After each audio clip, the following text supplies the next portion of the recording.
Добро вечер со КОД. Организирани со години подготвувани за да влијаат на општеството преку политиката. А последните неколку години, со се повеќе пари кои ги вложуваат во кампањи против промените, кои ги предлагаат меѓународните документи за родова еднаквост. Ова се дел од сознанијата до кои дошол истражувачот Нил Дата од ЕРФ, Европски парламентарен форум. Промените во политиките се чувствуваат и со доаѓањето на председателот Трамп во Белата куќа, која кулминираше со укинување на стотици милиони долари наменети за развој на сексуалното и репродуктивното здравје. А има и други земји каде антиродовото движење е длабоко политички врзано со мејнстрим државни политики, големи партии и минорни политички движења. Анализата подгрева сомнажи дека дел од парите за финансирање доаѓаат преку руски играчи во Европа, во рамки на актуелната геополитичка битка. Често користат дезинформации во сите области, а успешно го шират стравот кон припадниците на родовото движење, представувајќи ги како противници на традиционалниот начин на живот. Butterfly ефект, појава или феномен, со опис дека мала промена во системот може да предизвика насекаде огромни поместувања и последици без разлика на времето или локацијата каде се случува или каде се наоѓате. Феноменот е крстен по кревките крилја на пеперутката, дека тие со своето движење може да донесат низа последични појави со огромно влијание врз нешто на другата страна на планетата.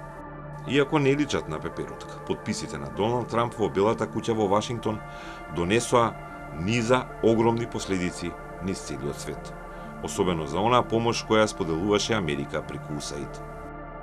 What President Trump is doing is unprecedented in modern history, in that he has also decided to try to dismantle the U.S. Development Agency, USAID, which has been the biggest development agency in the world for the past 60, 70 years. And he's also adopted a number of other measures domestically and internationally, such as trying to stop funding for Radio Free Europe, Radio Liberty Europe, and try to dismantle the U.S. Department of Education. So what do these things tell us?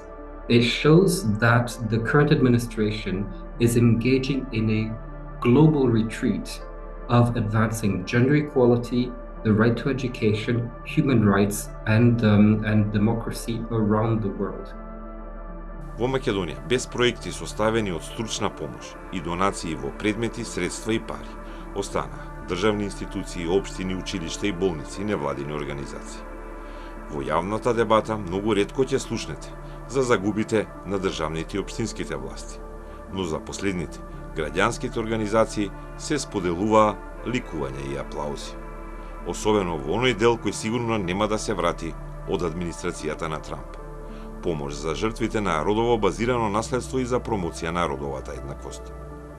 Сигурна куќа, шелтер центарот за помош на ЛГБТ жртви на наследство и во ризик од бездомништво, се занимаваше со социјалната услуга, привремен престој во центар за жртви на родово базирано наследство. Но голем дел се финансираше од американски пари и на 17 февруари се затвори. Она што го имаа во сигурна куќа, по куќнината, ја подарија како донација на Универзитетската клиника за психијатрија, со порака за солидарност и дека ова е нивен начин да покажат дека грижата за ранливите групи не престанува, туку се трансформира. Сигурна куќа е само една од македонските жртви на ефектот на пеперутката кој долета од Вашингтон. Во Брисел е Нил Дата, истражувач на Европскиот парламентарен форум за сексуални и репродуктивни права, кој покрај растот на антиродовите движења и иницијативи ја согледува и последицата на тоа поле, инспирирано од постапките на администрацијата на Трамп. Вели, првата фаза е уништување на претходниот систем, која се гледа не само преку USAID, туку и преку распуштањето на Американското министерство за образование, на државни организации за заштита на човекови права и запирање на средства за Радио Слободна Европа. This consolidation phase, we've already started to see it, for example, with the speech of Vice President J.D. Vance at the Munich Security Conference. As it concerns gender equality and sexual and reproductive health and rights, what we can expect is anti-gender diplomacy coming from the current Trump administration. This will be axed around three main principles. One of them is asserting that there is no international human right to abortion. There's already a certain coalition around this called the Geneva Consensus Declaration, which includes the Russian Federation, Saudi Arabia, a number of other countries, about 30 in total. And we can expect the US administration to come in and assert positions against sexual and reproductive health and rights internationally and at the United Nations.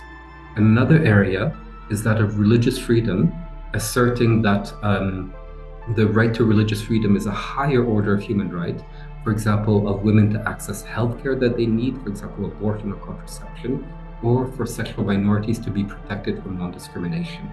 And then a third area is that of demography. Many countries, including Macedonia, are undergoing demographic decline.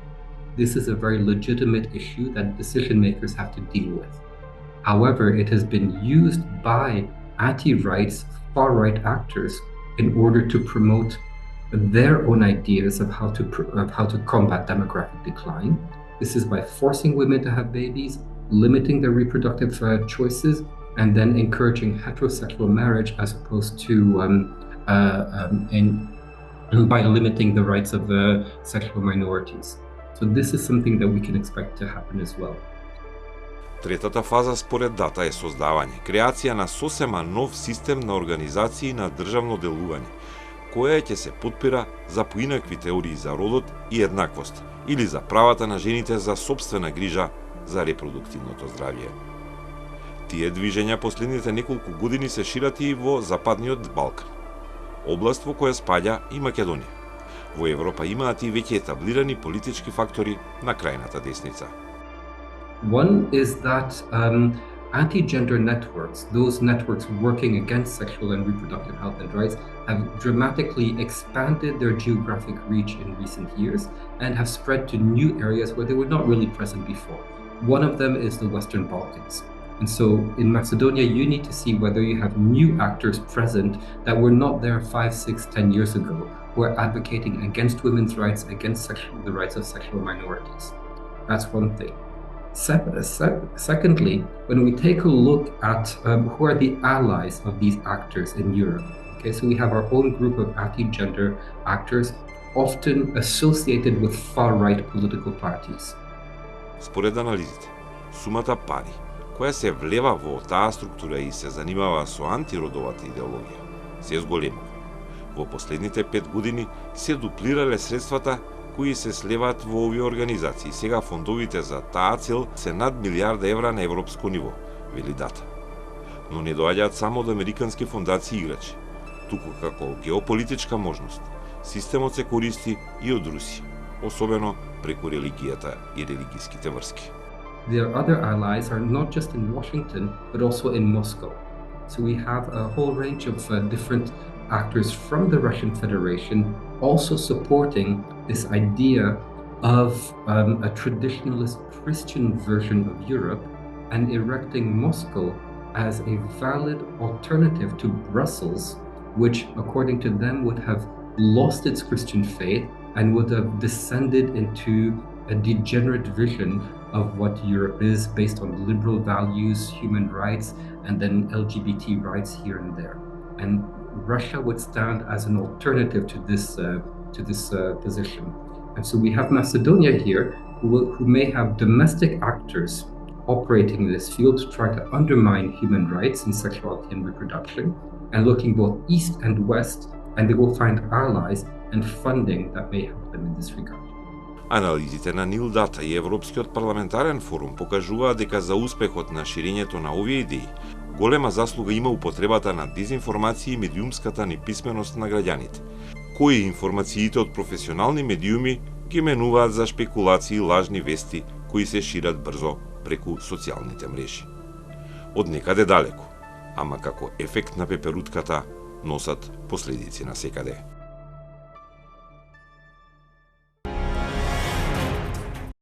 Кратењето на хуманитарните проекти кои ги спроведуваше УСАИД, но и глобални организации кои се финансираа со американски средства, предизвикаа најголеми проблеми на африканскиот континент и во сиромашните држави.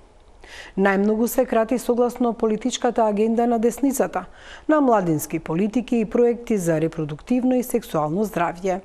Забраната или отежнувањето на абортусот предизвикува и така наречени абортус туристи, особено во САД, меѓу различни држави кои имаат и различна регулација на прашањето кое ги тангира девојките и жените. Држави како Македонија пак ги крата средствата за превенција од ХИВ.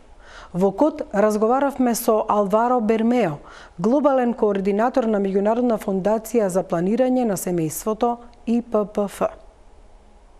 What will be the global implications, especially for the African continent, of the withdrawal of moratorium on aid from the United States through USAID and other organizations?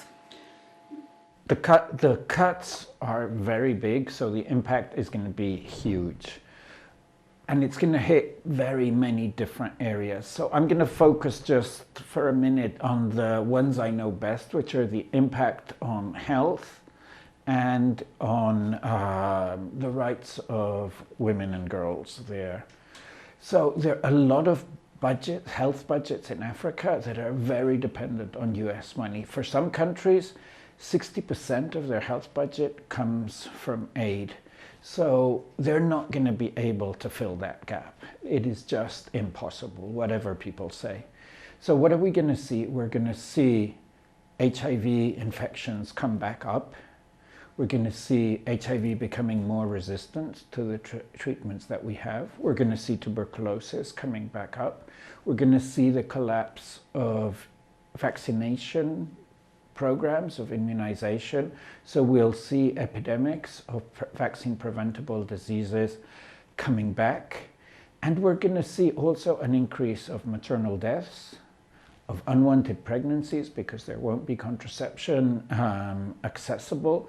So you can imagine the enormous impact, an impact that doesn't make any one of us safe. So the impact won't be contained in Africa. We're going to see, as a result, more HIV in other parts of the world, more epidemics in other parts of the world. And it's also destroying trust. It's destroying the possibility to collaborate, to work together, to really have an impact on both global health and on women's rights. Again, like it was a long time ago, being pregnant, having a baby, mothers are going to risk their lives again doing that because there will be no services. Which sectors are more at risk, and how will this situation affect women, as you said, and their access to basic health services?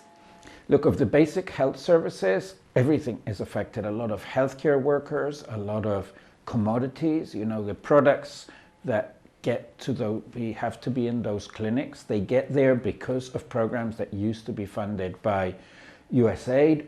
And the data even that you need to be able to plan and to get those services to people came from WHO, UNAIDS, organizations that were also getting US funding to do this. So the whole system is very dependent to get these products to the people. And we always know that in crisis situation, and as I've said, this is a big crisis, it is women and girls, it is those from excluded communities that suffer the most. So I was saying, women will bear the brunt of this, and it will make us all less safe. Could the lack of adequate protection for women, whether health services or shelter services, lead to the result or the rise of unregulated clinics, informal practitioners, or fraudulent missionaries? All of that can happen. But if you ask me, my guess is while all of that can happen, the gap that's being created will be filled by disease and by death. So let's not worry too much about what else is going to fill the gap, because primarily what we're going to see is an increase in, as I said, unwanted pregnancies, increase of STIs, increase in violence, and probably increase in migration as well. And also, let's not just think this is limited to Africa. I've just come from discussions here in Skopje, and we're seeing the impact here already as well in communities.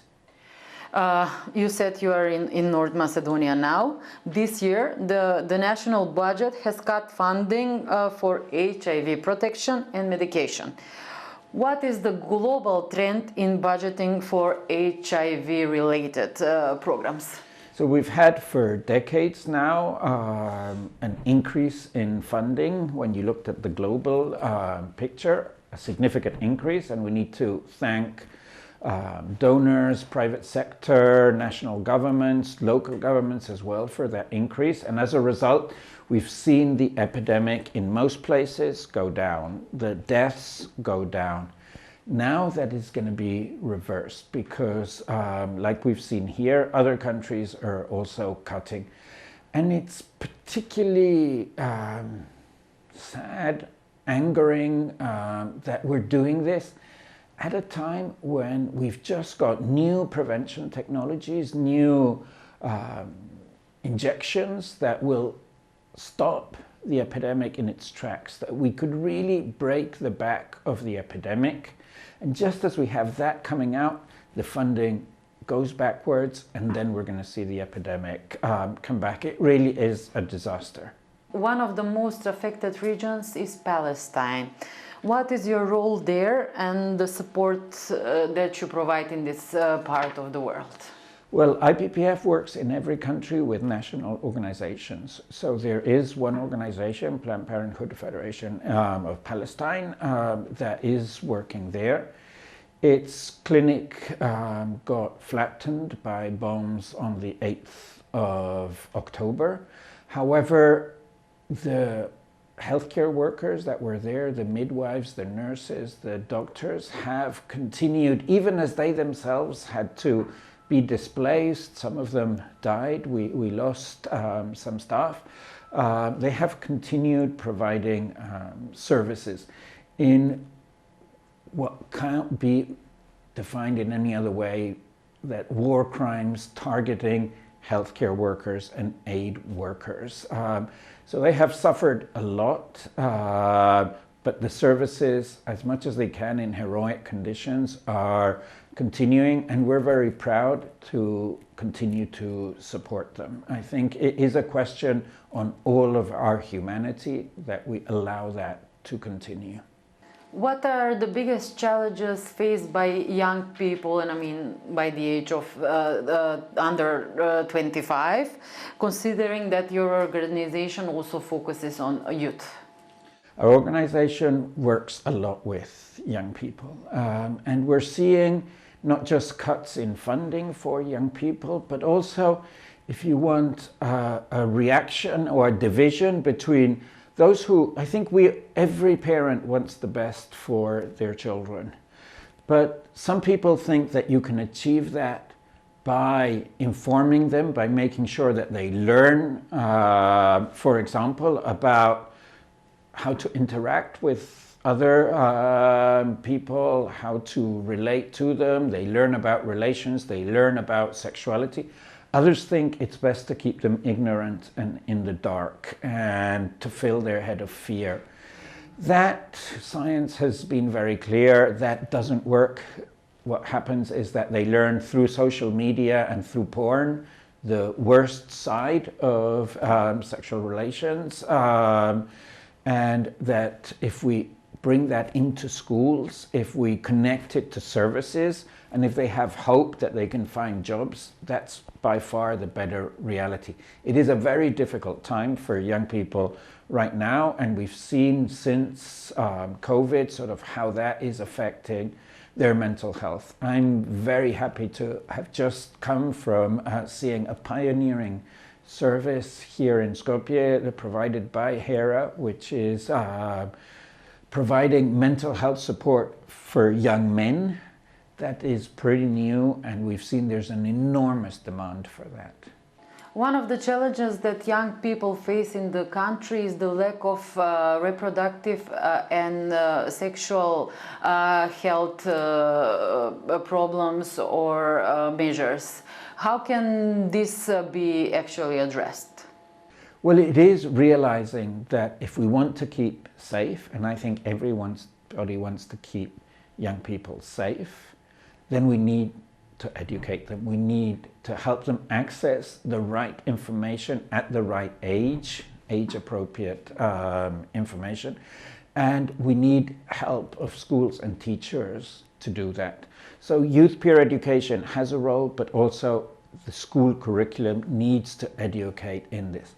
Keeping them in the dark, keeping them ignorant does not work. We need to make a conscious effort to educate. What is your view on the influence of the church in certain societies, including ours? How can modern societies resist pressure to ban abortion or remove sexual education? Look, I'm myself personally respectful of all religious beliefs. What I find really difficult to understand is the obsession with imposing my own religious beliefs on other people who do not share them. You know, I don't think there is anybody who is arguing to, if you do not believe that an abortion is right, nobody's going to force you to have an abortion. Equally, if I think that I need an abortion and that is the best thing for me, why does the state or some person with different religious beliefs have to impose that on me?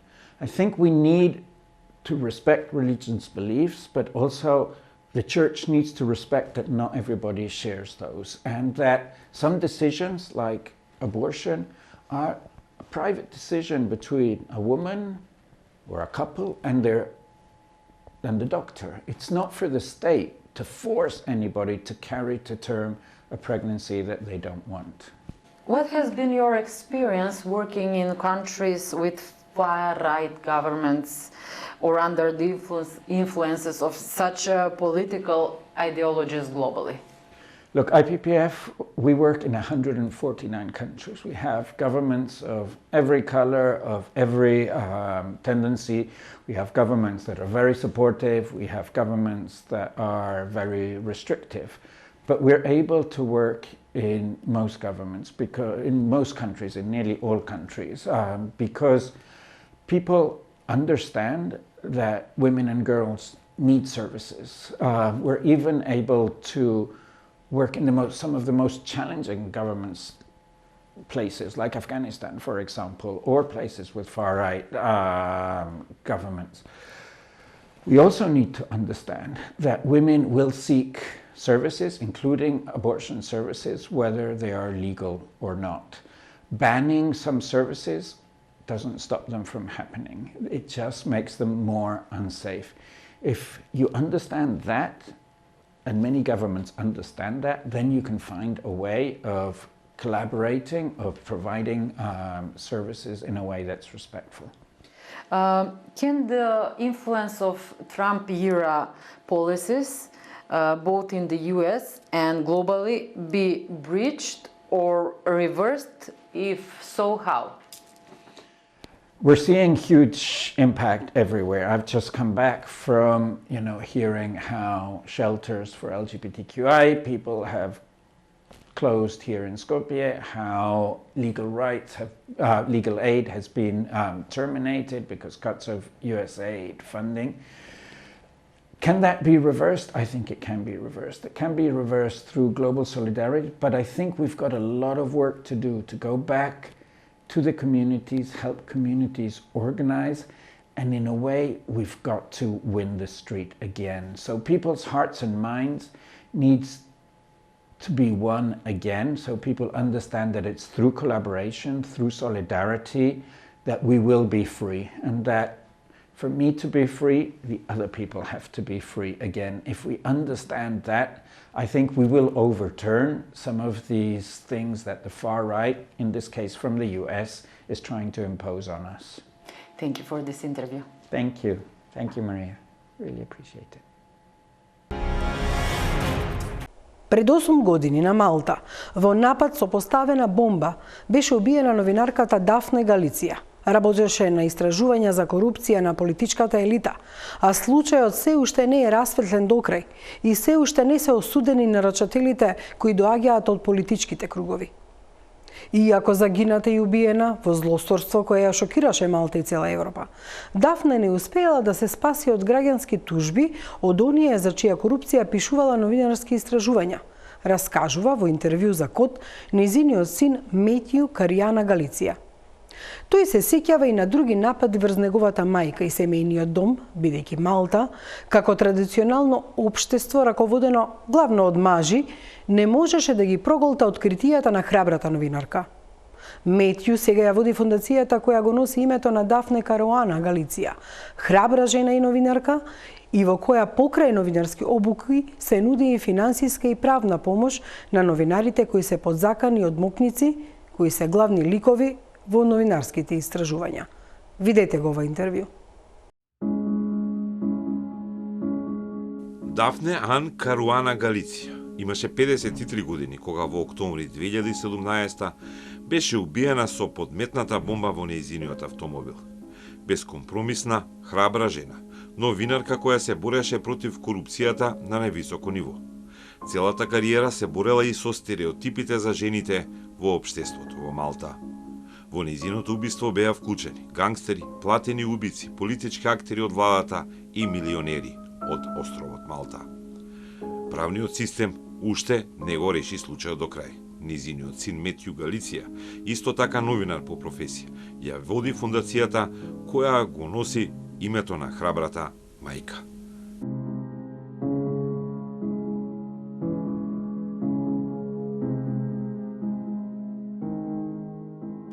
Вечерва во KOD имаме интервју со новинарот, колегата од Малта, Метју Каруана Галиција.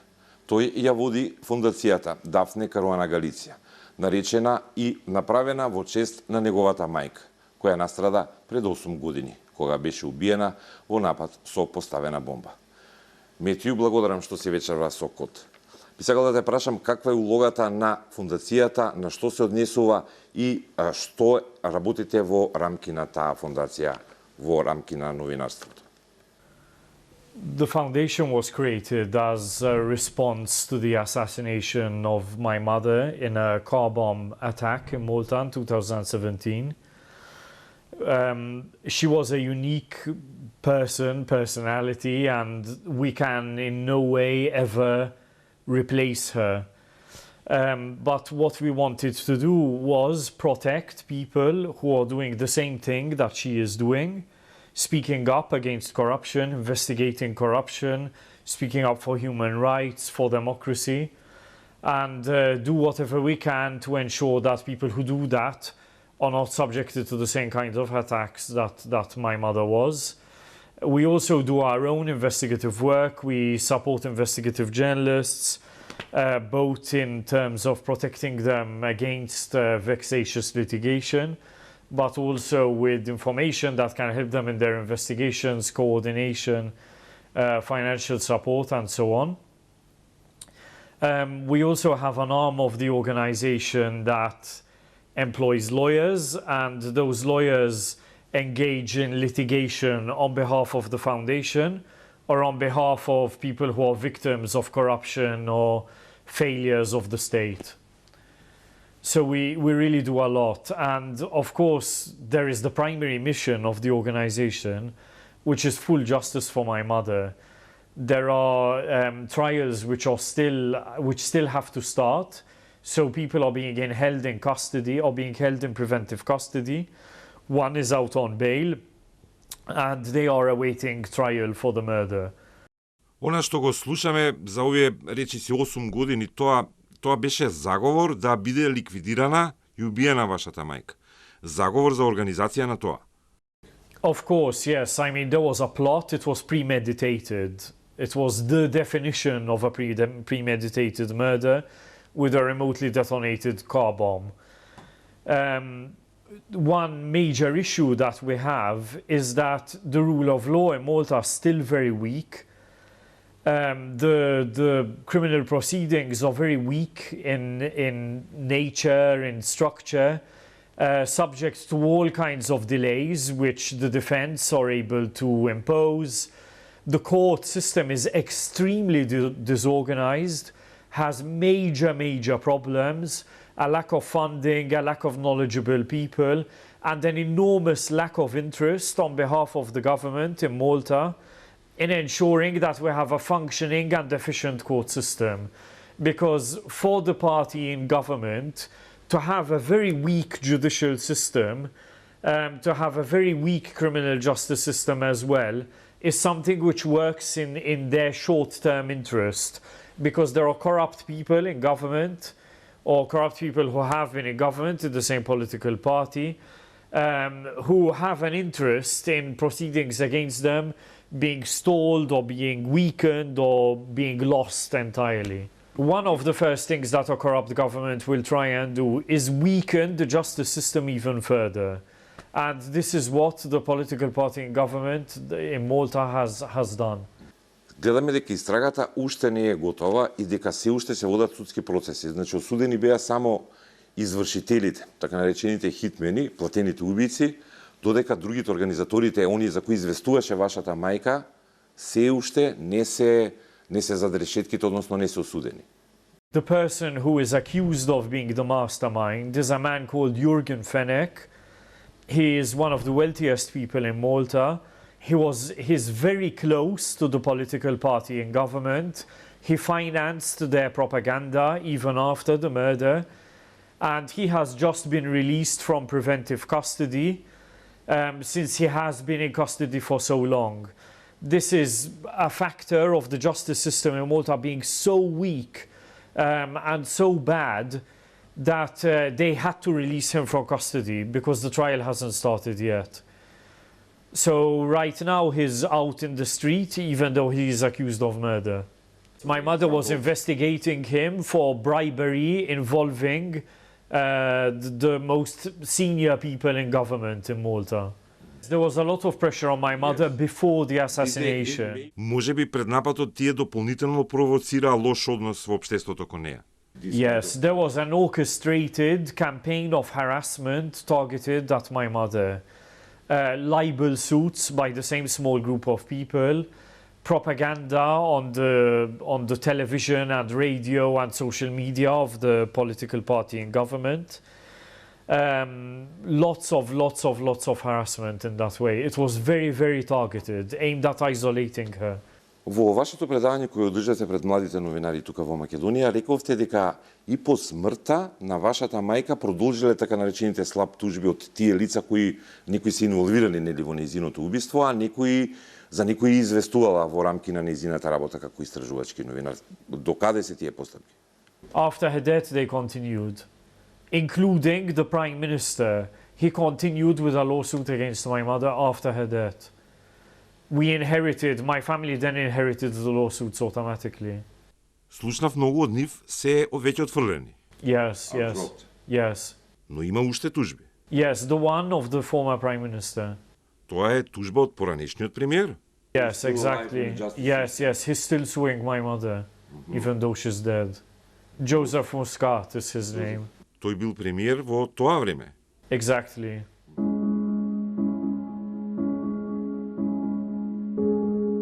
Во вашата биографија прочитав дека сте работеле во повеќе држави како новинар и на повеќе континенти. Америка, Латинска Америка, Европа, Малта, Европска унија, Соединените американски држави. Сте работеле како истражувачки новинар, меѓутоа имате и еден дел од тоа дигитално образование, односно мешување на тие, да кажеме, две дисциплини или две науки. Кое е вашето искуство и како тие знаења да ги насочиме кон одбрана и заштита од притисокот кој ние како новинари, истражувачки новинари, го добиваме секојдневно? Како на вас ви помогнало? In my experience, the journalists who are doing the most innovative work, let's say, are the ones who are working collaboratively, joining together with other organizations and working on investigations collaboratively. But it's not enough to just do the investigation. it also has to be communicated in a way that is engaging. And it also has to leave people, even in the long term, feeling as though that work has impact. Otherwise, if bad news, so to speak, about corruption keeps being put out without anything ever changing, people are just going to lose hope in journalism being able to have any effect, any positive effect. There is a lot of criticism towards journalism which is justified. I see something that I dislike immensely in mainstream media every single day. So there is a lot of justified criticism. But we should work on learning from that criticism, improving the way we do things, and keeping focused on our objectives, which are, in my particular case, to strengthen the investigative work which is done into corruption, so that people can make more informed decisions about what political decisions are genuinely motivated and which ones are motivated by bribery and corruption. Дали вие како дете на новинарка, храбра, која се занимавала со истражувачко новинарство, го чувствувате, да кажеме, тој притисок за време на низините истражувања? Дали може се обидува луѓето и преку вас да влијат, односно и вас да ве нападнат, и покрај тоа што станува збор за низини деца? Yes, because the people putting pressure on my mother, the political party and government, they had lots of public relations advisors who advised them on the kind of attacks they should do and so on. And part of their strategy was to take advantage of the fact that my mum was a mother, and that she obviously felt that she had to care for her sons. And so by attacking us, they would make her feel bad and make her feel like she has to stop her work in order to protect us. That was part of their strategy. И во Македонија имаме и ние колешкиве од КОД има такво искуство да, например, по правење на некои емисии, прилози, стории, и покрај тоа што со нас заедно ги правевме тие такви или слични други, да кажеме, стории, женските колешки почесто добива, да кажеме, закани или им се вршеше притисок врз нив за разлика од мажите новинари. Зошто е тоа така и на кој начин може да го избегнеме, да кажеме, ова правило, односно како да ги одвратиме тие напади? The wider social expectations that exist of women in any society are points of attack for people who want to attack women journalists, 100%. And this works for men as well. If you're in a society which is mostly homophobic, an attack that's going to be used against male journalists is to call them gay and so on. If you're in a society that has unrealistic expectations of women, then those expectations are going to be used as an attack vector, for sure. Ви благодарам, Метју, што вечера бевте со нас во КОД. Thank you for listening to me. Ова беше се во вечерашното издание на КОД. Се гледаме и идната недела во исто време со нови истражувачки истории. Имајте пријатна вечер.